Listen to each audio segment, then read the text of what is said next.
Tukoy na raw ng DOH o Department of Health ang mga estudyante at paaralan na unang mabibiyayaan ng libreng bakuna kontra dengue. Pero ang hindi pa masabi ng DOH ay kung magkano ang halaga ng bakuna para sa pribadong sektor. Narito po ang report.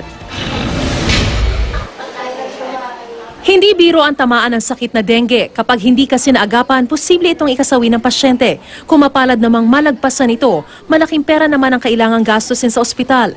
Ayon sa DOH, sakop ng PhilHealth package ang 16,000 hanggang 18,000 pesos para sa severe dengue.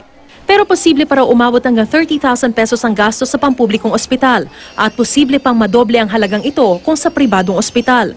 Kaya malaking tulong na mabibili na sa merkado ang dengue vaccine sa loob ng ilang linggo.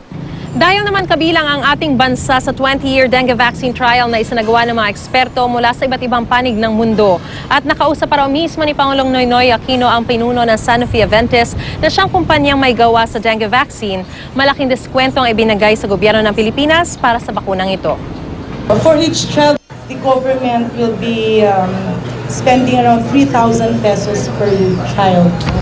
Ang laki ng binagsak na presyo. So, for the private sector, it's of course the regular price. Para ito sa 3 dose ng dengue vaccine na dapat maibigay sa loob ng 1 taon sa kada individual. 3.3 million doses ang binili ng gobyerno para naman sa libreng bakunang ibibigay sa mahigit 1 milyong grade 4 students sa mga pampublikong paaralan sa NCR, Regions 3 at 4A. Tukoy na raw ng DOH ang mga mabibiyayaan ng libreng bakuna.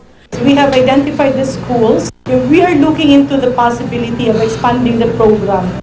Pero para sa pribadong sektor, hindi pa masabi ni DOH Secretary Janet Garin kung magkano ang halaga ng bakuna, pero may kamahalan daw ito. Nilinaw naman ng DOH ang nauna nitong sinabi na panghabang buhay na immunity ang dala ng dengue vaccine. The intention of the vaccine is to provide lifetime immunity. Wala pa tayong enough document on how long is the effectivity of this vaccine. Ang ginagamit natin ngayon, it provides a long-term immunity.